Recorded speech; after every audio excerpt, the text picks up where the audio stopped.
obviously, I think there's a plan. I think DeMar has something on the horizon. What it is, I will find out tomorrow. But I don't think he'll go in the same way. Billy Donovan, I'm going to depend on him as far as drawing up something to allow him to get open and get some points. The only way I could see it being done in my head right now is getting Toronto in some kind of foul trouble, allowing the ball not to stick, even though that's very hard for a guy like DeMar DeRozan to tell them the ball not to stick, and keeping him in a lineup where you have to have another scorer with him. So that means basically if he's on the floor, Zach's going to have to be on the floor. And you're going to have to make them pick their poison, you know what I mean, at that point in time.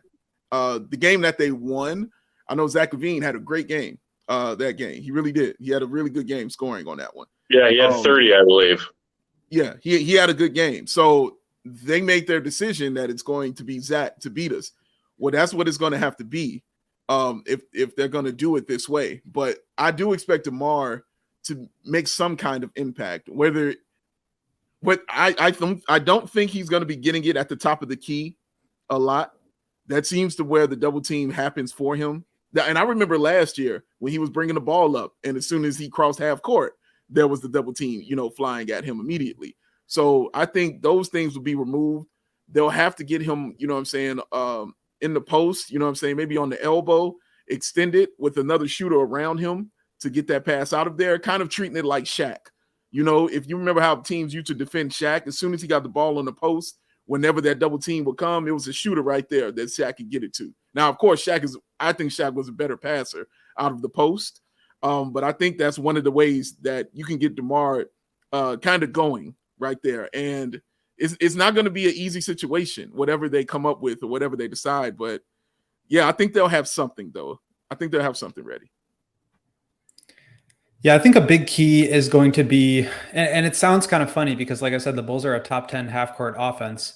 But I think the key is going to be to just get out and run as much as possible, because part of the reason that the Bulls are so good in the half court is they're fourth in the league in field goal percentage. They just make a ton of shots. And obviously that's in large part due to the fact that DeMar is an assassin from the elbow and from the free throw line. The Raptors aren't going to let him get to those spots. Like you said, Dave, they're going to be picking him up, whether it's a double or a trap or just a straight up like box and one. They're not going to let him get to his spots. And so what do they have to do? They either have to be willing to let Vooch and Zach beat them, which I think they can, or they can really load up on all three of those guys and just leave, Caruso and Pat Beverly and Pat Williams and Kobe wide open. That's a dangerous proposition because you're just like giving guys wide open threes. But I think if you're Nick Nurse, you have to feel pretty good about just the odds of, poor shooters beating you versus really good half court isolation scorers beating you. And I think if you, like I said, the Bulls are so effective in the half court because of how good DeMar is. So if you remove him from those situations, I think they're actually not very good in the half court. So if the Bulls can try to generate some of those steals and then, get themselves into a position where they've got a close game or they've got a little bit of a lead, and then, they can use that momentum to get into some of those 3-point shots. I do think a lot of it is just going to come down to do the other guys hit their threes? And that is a little bit scary for a team that doesn't really have any 3-point shooting and doesn't really have any other guys scorers, which is also part of the reason why I think Kobe's going to be so big. But I expect DeMar to be very methodical the way that he always is. I think he's going to basically have to make quick decisions as far as who to get the ball to right as soon as he crosses half court. And from there, it's going to just have to be really quick decision-making, whether it's, 1 or 2 dribbles from Vooch to the basket or find the open shooter. But it's a make or miss league. Those guys have to execute. I think DeMar will do the right thing. I don't think he'll try to force it, but he does have to make the right play to keep the advantage alive, because otherwise they're just going to be sort of chasing around this Raptors team that's bigger, longer, stronger, more athletic than them.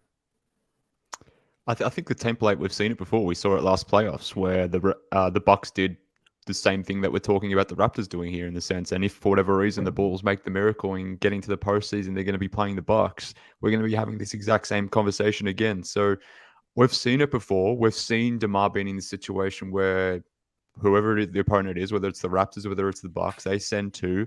DeMar makes the right play, and in that game 5, I think it was of last playoffs, he was making that right play every single time. He had so many opportunities or potential assist opportunities, but the team just couldn't put down the ball and score the ball. So as Will noted there, like I think DeMar is going to make the right play. I'm less concerned about that. I don't think this is going to be a game where DeMar is going to get hit to his spots like you noted, Dave. I think it's going to be like I would love to see some Zach DeMar pick and roll sort of action here, but like that assumes that DeMar and Zach are going to be, almost in ISO situations, or where you can run a 2 versus 2 pick and roll. I don't think the Raptors are just going to allow that. So I think DeMar's just going to be taken out of this game from an offensive standpoint in terms of his scoring, but he can still create. So I'm not concerned about him making the right or wrong play because I trust him more generally. He's the guy I want the ball in his hands in that sense. So I think he's going to make the right play every single time. But I think like Casey Johnson wrote about like Kobe being the X factor in this game. Will, in his story up on our website, spoke about Vooch and his ability to impact the game on the short roll and sort of connect both sides of the court. I think they're both right. Like those two guys need to be the X factor, but will they be? That's the ultimate question. Like, will these role guys step up and do the thing after DeMar creates the advantage? I have full confidence that DeMar is going to create the advantage.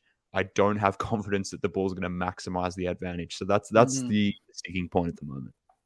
I want to add one more thing to that. You mentioned Zach and DeMar pick and rolls. I think that's going to be super dangerous. I've been kind of talking about that all through the past couple of years. We haven't seen it a ton, but they have used it in the playoffs a little bit. They have used it down the stretch of close games, both this year and last year. But basically, if you're going to bring two to the ball, and I'm not sure the Bulls should do that, meaning, if they're going to go have Vooch set a high screen for DeMar, you're bringing two defenders to DeMar, and you're giving them a free pass at trapping them.